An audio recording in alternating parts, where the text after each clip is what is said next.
비즈니스 문서에는 애매하게 표현을 하면 안 됩니다. 러브레터를 쓰는 것이 아닌데 여러분들 객관적인 표현 방법에 익숙해져야 돼요. 사람들이 실수를 하는 것 중에 하나가 바로 사실대로 쓰지 않고 사견을 쓰고 있다는 것입니다. 예를 들어 보고서를 쓰는데 이렇게 쓰는 거죠.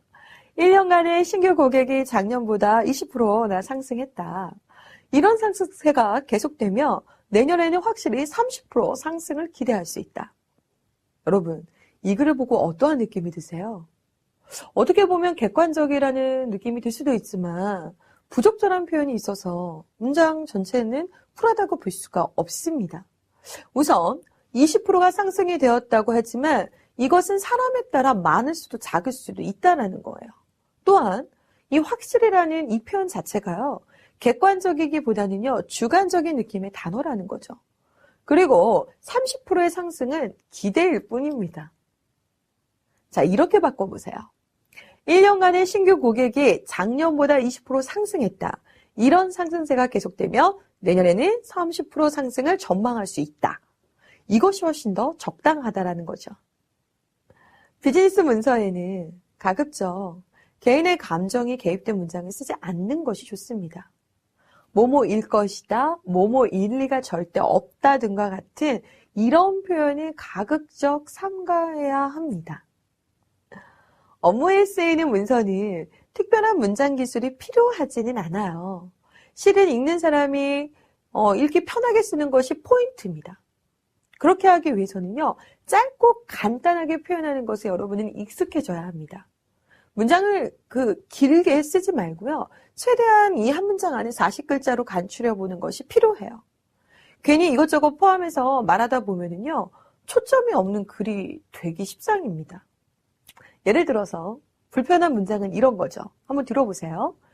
갈수록 팀워크가 이루어지지 않아 전체 회사 분위기가 자꾸 위축이 되어 사람들의 표정이 어두워지고 업무에도 많은 영향을 미쳐 매출도 떨어지고 있어 단합대회가 필요하다. 이렇게 쓰시면 어떨까요? 이해가 좀 어렵죠. 이런 불편한 문장을 간단 명료하게 바꾸면 이렇게 됩니다. 갈수록 팀워크가 이루어지지 않고 있다. 또 회사 분위기가 위축이 되어 매출에까지 영향이 미치고 있다. 그래서 이번 단합대회는 필요하다와 같이 표현하는 것이 더 좋은 표현법이라고 말할 수 있겠습니다. 이메일은 여러분도 아시다시피 비즈니스 또는 사교적인 목적으로 온라인상으로 보내게 되는 서신 형태의 문서를 통칭하는 용어입니다. 최근 인터넷이 고도로 발달하면서 이메일을 활용한 많은 변화가 찾아왔거든요. 경조사의 통보, 안부, 회사의 업무까지 이 다양한 상황을 우리는 이메일을 가지고 활용하게 되었습니다. 하지만 이 이메일을 활용하면서 우리는 여러 가지 문제도 발생하고 있어요. 그 주된 이유는 이메일은 사용법에 대한 명확한 지침이 없고요. 사용자 간에 공통된 어떤 준칙과 기준이 없다라는 겁니다.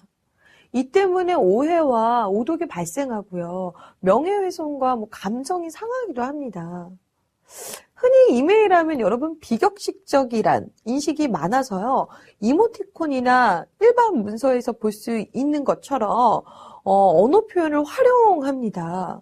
특히 비즈니스 상황에서의 이메일 장문은요. 이러한 상황에 너무나 민감하기 때문에 일반적인 규칙과 예의 이런 주의사항을 확인하고 또 이메일을 쓸 때 좀 더 효과적이게 의사소통할 수 있는 방법으로 여러분은 활용하셔야 됩니다.